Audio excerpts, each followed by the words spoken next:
for a quick overview for a book in the Bible?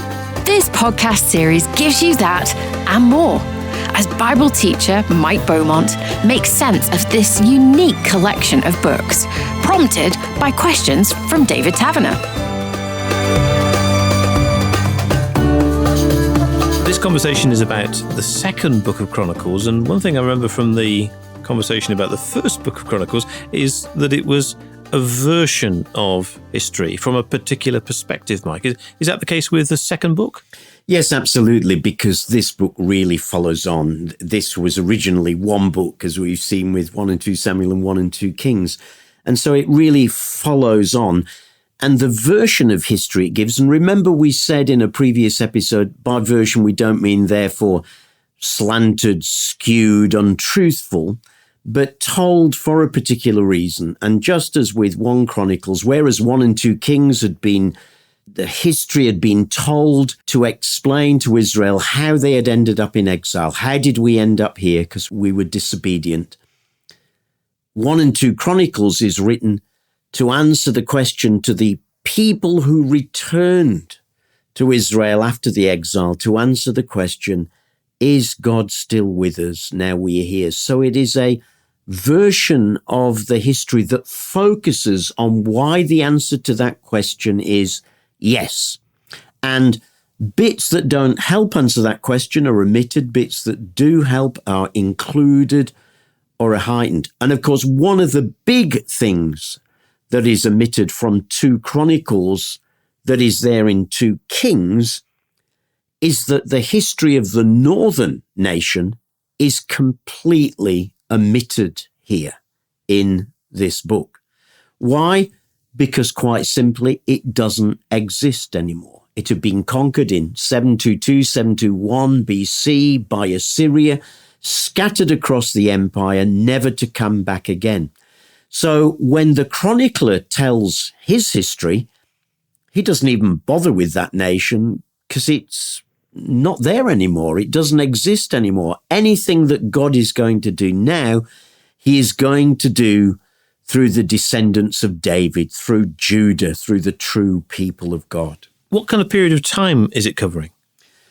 Well, we are covering from the period where Solomon becomes the king in the late 10th century BC, right through to the exile of Judah in 586 BC, and then it taking us just in the last few verses of the book that no doubt we'll come to later, to Israel's return from that exile after its period of 70 years in exile that Jeremiah had prophesied. So Solomon is on the throne, and Solomon is, amongst other things, associated with the temple, building of the temple. His father, David, wasn't allowed to build the temple, but Solomon has built the temple. What kind of temple did he build? Oh, magnificent, I think would be the easiest word to use. So the whole of the introductory chapters in 2 Chronicles is really about Solomon having become king, having asked God for wisdom, then starts to prepare for and to construct the temple. And it is an amazing temple indeed. It took 7 years to construct, which was, a long time in those days. One of the first things he does is to send to Hiram, the king of Tyre, a people who were well known for their building abilities, and asks Hiram to send him a man who's skilled to work in all the bronze and silver and stuff that they are going to use. And so he sends skilled craftsmen to do this. But of course, with them, they bring also their way of doing things, their way of constructing things. So we get many Phoenician features in the temple as well. So it actually follows the pattern of Phoenician alias Canaanite temples, which is somewhat ironic, yes, isn't it? Having heard how much they've been told not to follow the ways of the Canaanites. So it's built very much on a Canaanite model, with outer courts, with entrances, with an inner sanctuary, and then a sanctuary right at the back, the Holy of Holies, replicating what was in the tabernacle that had been used in the wilderness, that was the Holy of Holies. And just to give you a sense of scale, and this may not sound huge for us today, but in days when families lived in single-story, one-roomed homes, the temple itself measured, now I'm never sure whether to talk in feet or meters these days for people, but the temple measured about 27 by 9 meters on its floor plan and was sort of 13 to 14 meters high, and it stood on a raised plinth. And only the priests, of course, could enter the temple itself. The people had to simply gather in the courtyard that was built around it. And it had an entrance porch and a holy place that was lined with carved cedar panels containing lampstands and a golden incense altar and a table for the holy bread. And then that most holy place, the Holy of Holies, as it's sometimes called, whose walls were covered now not with cedar, but with pure gold. No expense spared. No expense spared. And there into that sanctuary was put the Ark of the Covenant, that gold-covered box with the 2 cherubim on top, whose wings touched one another, symbolizing the very presence of God in the midst of his people. And so this is thanks to Solomon and presumably a whole lot of workers that created it. Solomon didn't build it himself, obviously. Not at all. And those workers, as we noted when we looked at the story in 1 Kings, actually came from among the people, and they were conscripted labor, which we might also call slaves. If you have to do work that you are forced to do for which you are not paid, it really is nothing other than slavery. And slavery, of course, is what God had freed his people from in Egypt all those centuries before. And here is now Solomon, I think somewhat unthinkingly at first, calling upon people to do the work of building the temple. But the burden becomes greater and greater, because not only are they doing the work, they're digging their hands in their pockets to pay for some of this as well, and to pay for it through taxes. So it will produce resentments in due course. After 7 years of construction, it's completed. Was there a topping out ceremony? Oh, absolutely. There was a great ceremony where Solomon dedicates the temple to the Lord. And we can read of that in 2 Chronicles chapter 6. That's a prayer well worth reading through, and has some beautiful things about how God has created the whole of creation. And will God really dwell on earth with men here in this temple that I have built? So Solomon leads in prayer, and then in 2 Chronicles 7, as he finishes the prayer, in fact, why don't I read to you just from those first few verses of 2 Chronicles 7. When Solomon finished praying, fire came down from heaven and burnt up the burnt offerings and sacrifices, and the glorious presence of the Lord filled the temple, and the priests could not enter the temple of the Lord, because the glorious presence of the Lord filled it. And when all the people of Israel saw the fire coming down and the glorious presence of the Lord filling the temple, they fell down on the ground and worshipped and praised the Lord, saying, "He is good. His faithful love endures forever." So here is now God coming to take up residence at this home on earth. This is, as it were, now seen as the point of connection between heaven and earth. God comes to take up residence above the Ark of the Covenant, and that's symbolized through fire coming from heaven. My goodness. Again, we've said often, put yourself into these stories and try and imagine, what must that have felt like? What awe and fear must it have brought upon the people? And then this sense of just the glory of the Lord filling the temple. What did that look like? What was it like? I don't know, but it was overwhelming. And so they simply fall down on their faces, and all they can do is sing this refrain, that he is good, his faithful love endures forever. So it was certainly the best meeting they'd ever been to. That's one thing for sure. And God's response? Well, God's response is to come and say that he has heard Solomon's prayer. In fact, again, it might just be good to read a few verses here from 2 Chronicles chapter 7.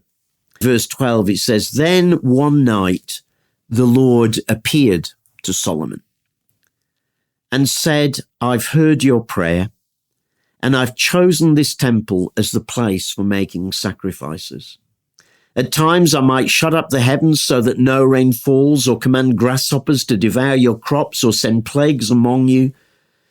Then, if my people who are called by my name will humble themselves and pray and seek my face and turn from their wicked ways, I will hear from heaven and will forgive their sins and restore their land.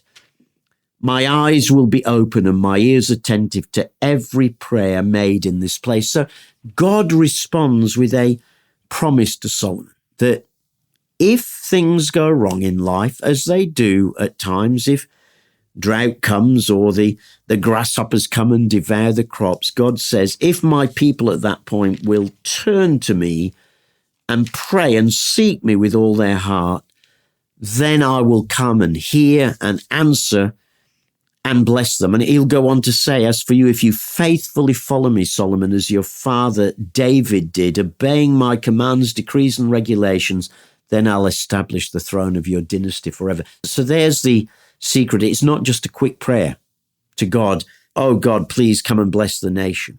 It's God, come and bless the nation, because we are setting our hearts to follow your commands, decrees, and regulations.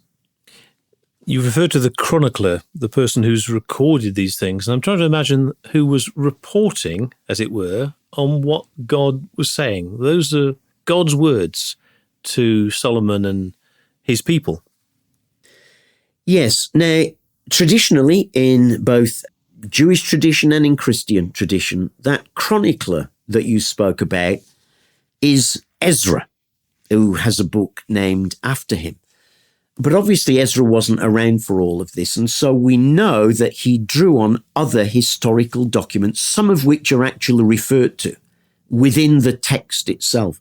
And obviously there were court records kept, royal records that were kept in the archives.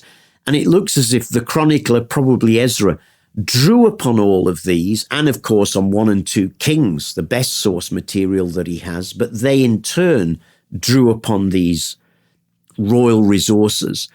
And so things like these prayers must have been things that Solomon either wrote himself or had written by his scribes. And that's why we've got a window into what happened. Now, this second book of Chronicles focuses on the life of Solomon. Solomon's also associated with the visit of the Queen of Sheba. What's going on there? Well, one of the things that Solomon did, and we mentioned this when we were looking at the book of Kings, was that he developed his nation incredibly. Under his rule, Israel became the greatest, the most powerful, the biggest it had ever been. And some of that was actually based on the development of trade. He began to develop trade routes. They became a bit of an import-export nation in many ways. And one of the big places for doing trade was down on the Red Sea. He actually set up Ezion-Geber as a port with a fleet of trading ships that went as far as India and brought exotic animals and exotic products back. Now, to get back to your question, where does Sheba fit in? Well, Sheba was also a trading nation that was based in southwest Arabia, and it too imported exotic goods from India and actually from Africa. We tend not to think of that part of the world, but they were exporting all sorts of exotic things from India and Africa, and Sheba would import them from there and then send them on via the trade routes, the caravan routes, the camels and so on, through Israel up to Damascus in the north in Syria, from where they would be used there, but also sent to many parts of the world. So Sheba had had a bit of a monopoly of the trading routes. And suddenly here is this frankly, upstart nation, because that's all it had been. I mean, even under David, it was good and godly, but really quite small. Solomon has now developed that. He's developing his trade routes, and suddenly Sheba is feeling very threatened, and they want to powwow. And so we get this story in 2 Chronicles 9 of the visit of the Queen of Sheba, and the text tells us that she came because she'd heard of his wisdom and his wealth. She came to test him with hard questions, to be able to flatter him and to say, "Oh, what a wonderfully wise king you are." But probably underlying it, and probably underlying the many gifts that she lavished upon him, is that really she was getting a bit threatened about her trading capabilities and wanted to make sure, well, she wanted to check him out first of all, and to make sure that she didn't lose a hold on these trading routes. So the thought of a fleet down at Ezion-Geber, right at the southern tip of the Sinai Peninsula, with access to the Red Sea and then the sea routes to India and Africa, would definitely have alarmed her. And so while she's full of flattery, there was probably a purpose behind her visit as well, and perhaps worth remembering for us. You know, when people are full of flattery towards us, it's always worth at least asking the question, is there some motive behind all of this? Hidden agenda, yeah. Solomon had plenty to show off, that's for sure. But is his story in 2 Chronicles one that is a complete success story? Well, yes and no, I think, is the answer to that, because the picture we get in 2 Chronicles of him is really one of unmitigated success. And you know, the summary of his reign really is a very positive one. But what he did do was that through many of the things that are not there in the text, because of this desire to show a very positive picture of David and his descendants and the line of David still coming down to that day when it was written, is that he sowed many of the seeds of the kingdom's destruction. Things like taxes on people to pay for his great projects, things like compulsory labor. All of these produced seething discontent, particularly on the tribes of the northern part of the kingdom, which actually carried most of the burden of this. So really it was skewed quite badly against them. And so we find in chapter 10 that actually the lasting legacy of his reign really wasn't a success story, because when his son Rehoboam comes to the throne, the 10 northern tribes rebel against Solomon's rule because they refuse to live under these burdens anymore. And because Rehoboam, Solomon's son, refuses to hear their appeal to have some of these burdens lifted from them. And he foolishly says, "No, you know, if you think my dad was tough on you, you ain't seen nothing yet." And so the northern tribes break away from Solomon, leaving just those couple of tribes in the south for Solomon's descendants, for Rehoboam and his future descendants to rule. But those northern tribes, having broken away, while we discover a lot about them in 1 and 2 Kings, we'll discover absolutely nothing about them in 2 Chronicles. Why? Because it doesn't further the author's purpose, who's trying to track that God made a promise to David, and despite everything, God kept that promise to those descendants. What does the author of 2 Chronicles reveal about Rehoboam, Solomon's son? What insights to his life are given? Well, besides his stupidity in how he dealt with the north, one of the things that we find about Rehoboam was perhaps he was rather more show than substance. We get this story in 2 Chronicles chapter 12, where there's a time when Egypt actually attacks Judah. Now, if you just think of the geography for a moment, where Israel is located, even think of modern Israel today, what is to the south and southwest of it Egypt? In ancient times, what was to the north of it Syria? and go on and up and then drop down by the rivers Tigris and Euphrates, the great empires of the East, Assyria and Babylon. So Judah had always been that sort of piggy in the middle, kicked around between these two great empires of Assyria and Babylon on the one side and Egypt on the other. And it often found itself sort of under the sway and under the control. And Rehoboam was nowhere near the sort of man that his father Solomon had been. And so we find in chapter 12 of 2 Chronicles that King Shishak of Egypt, Pharaoh Shishak, comes up to Jerusalem and actually attacks it with a pretty formidable force, and he conquers many of the fortified towns. And his purpose really is not to take over the land. He just wants to keep Judah in its place. And now here's a great opportunity. The great Solomon has gone. Rehoboam is nowhere near that sort of man. So Egypt takes this opportunity to sort of attack quickly, keep it in its place. And because Rehoboam doesn't really trust God at this point, he finds himself coming under the domination of Egypt. And Egypt takes what we would call a tribute. From verse 9 onwards in chapter 12, we read that Shishak of Egypt came up and attacked Jerusalem. He ransacked the treasuries of the Lord's temple. Oh, goodness, that must have been painful, mustn't it? And the royal palace. He stole everything, including all the gold shields Solomon had made. So they must have been something very special to be worthy of a note like that. Gold shields. Very precious, very expensive. So Shishak takes as his tribute these gold shields, some of the treasures in the temple and in the palace. And it's his way of saying, I'll take all this as tribute. Now behave yourself, boy. But it's interesting what then follows, because we go on to read that King Rehoboam later replaced the gold shields with bronze shields as substitutes.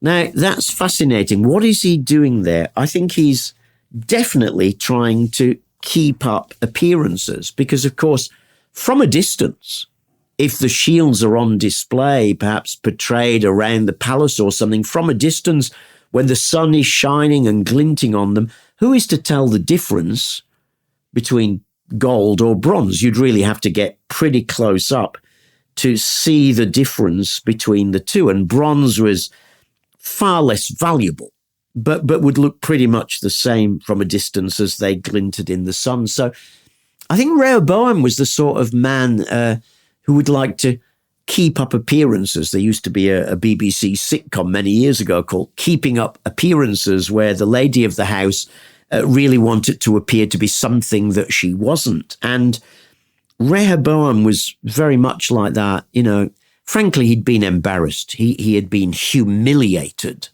by this attack because the Egyptians would never have dared do that from his father. And the north has broken away. Egypt has attacked from the south. He now looks like a weak king.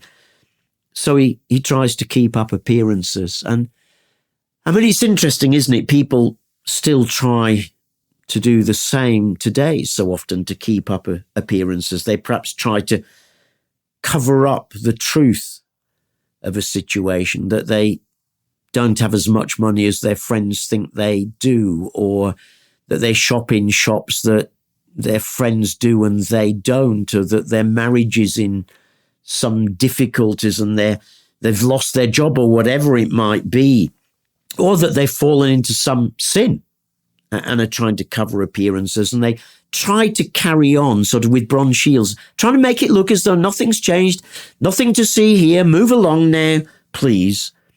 But you know what? God cannot bless us when we walk in that way. The only thing God can bless is honesty and integrity. And when we've got it wrong, confession. And the Bible shows us again and again that when we own up to our weaknesses, our failings, our sins, the situations are in, that's when God can break in. But Rehoboam was a man who didn't want to face up to reality, was ashamed of what he and the nation had become after his father. And so he tries desperately to keep up appearances in, frankly, this pretty pathetic way. And when people do the same thing today, frankly, it is just as pathetic, but most importantly of all, really quite unnecessary. Because when we bring our situations to God, that's when he can break in and change things. So this was probably symptomatic of the kind of person Rehoboam had become. And as we've heard in previous conversations, actually was a factor in the demise of Judah as a kingdom. Yes, exactly. We've seen the nation splits in two. We've seen the story of the north when we looked at 1 and 2 Kings. But you know, for the ongoing story in the south, for this nation of Judah, while Chronicles will note for us some of the really good kings, because its purpose is to show us that God always has his person that he uses. So, you know, we will see some good kings like Jehoshaphat, who's well known for his praise march in overcoming an enemy. Hezekiah, who made a stand against idolatry and sought God at a time of national crisis when Jerusalem was attacked by Assyria. Josiah, just 8 years old when he became king, but there's a phrase that he says, he began to seek the God of his forefather David. There's that link with David again. You know, although he became king when he was very young, he began to seek God when he was 16. 4 years later, he systematically removes idolatry from the land, and it's during renovations of the temple that this book of the covenant is discovered that leads to wholesale reform and renewal of the spiritual life. But sadly, those sort of kings prove to be the exception rather than the rule, as they should have been. And so Chronicles moves inexorably towards its conclusion, that is now, of course, past history, but that it's telling us about as Babylon will come to attack Jerusalem and want to conquer it and take over this nation and expand its empire. And so the book of 2 Chronicles actually ends with the fall of Jerusalem in 586 BC, when it surrounds it, attacks it, destroys it, sets on fire God's temple, breaks down the wall of Jerusalem, takes everything valuable that there is within the temple and within the palace, and takes the people of God into exile back to the land of Babylon. And it looks like disaster, doesn't it? Well, especially as you've said in previous conversations, that there was a promise from God that there would always be a king on the throne after David.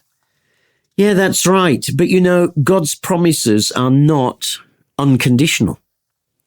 They are true promises, they are real promises, but they do require our response. And the response of these people had been, oh, great, there'll be a king on the throne always. Doesn't matter how we live then, does it? Because we've got the promise. That is never the purpose of God's promise.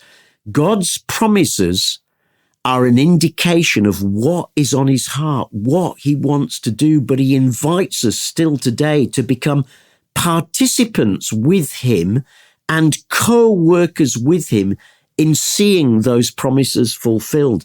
So how can I put it? That the promises are pledges and indications of what God wants to do, but they're not magic.